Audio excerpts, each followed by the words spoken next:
کوئی وجود نہیں ہے، جاؤ گے کہاں؟ مولوی جرجیس نے دیکھا اندرا گاندھی کو 16 گولیاں اس کے باڈی گارڈ نے مار دی۔ اللہ، اس دیش کے تو پردھان منتری بھی اپنی جان نہیں بچا پا رہے ہیں تو میری جان کیا بچائیں گے؟ انڈیا میں تو موتیں آ رہی ہیں۔ جرجیس بھاگ کر انڈیا چھوڑ کر پاکستان کی سرزمین پر گیا اور پاکستان کی دھرتی نے پوچھا، جرجیس تم یہاں کیوں آئے ہو؟ انڈیا چھوڑ کے کیوں آئے ہو؟ میں نے کہا راشٹرپتی مرتے ہیں، پردھان منتری مرتے ہیں، وہاں موتیں ہو رہی ہیں، اس لیے میں آیا ہوں، یہ مسلمانوں کا ملک ہے۔ پاکستان کی سرزمین جواب دیتی ہے، تو نے بے نظیر بھٹو کی داستان نہیں سنی ہے، جنرل ضیاء الحق کی داستان تو نے نہیں سنی ہے۔ اس کو اس کے دانتوں سے پہچانا گیا، جب مرا تو اس کی شکل تک نہیں پہچانی جا رہی تھی۔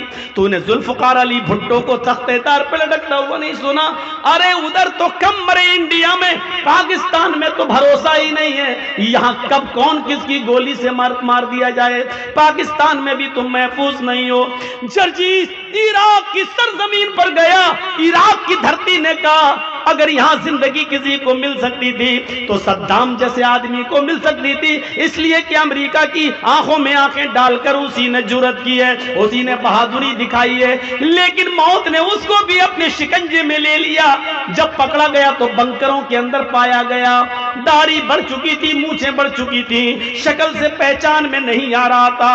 عراق نے کہا تم سعودیہ چلے جاؤ، وہاں تمہاری جان بچ جائے گی۔ جرجیس عراق کی سرزمین سے بھاگ کر سعودیہ کی سرزمین پر آتا ہے، سعودیہ کی سرزمین میں ریاض میں اترتا ہے۔ ریاض نے پوچھا کیوں آئے ہو؟ جواب دیا اس لیے کہ انڈیا میں مرتے ہیں، پاکستان میں مرتے ہیں، عراق میں مرتے ہیں، ایران میں مرتے ہیں، یہاں اس لیے آئے کہ میری جان بچ جائے۔ ریاض کی سرزمین نے کہا یہاں پر بھی جان نہیں بچے گی، اس لیے کہ دیکھو شاہ فیصل کو اس کے بھتیجے ہی نے مرڈر کر دیا، اس کے بھتیجے نے مار ڈالا، بعد میں اس کو بھی قتل کیا گیا۔ ہاں یہاں پر بھی بادشاہوں کا مرڈر ہوا، قتل ہوا۔ اگر تمہیں اپنی جان بچانا ہے تو مکے میں چلے جاؤ، وہاں جناب محمد رسول اللہ پیدا ہوئے تھے۔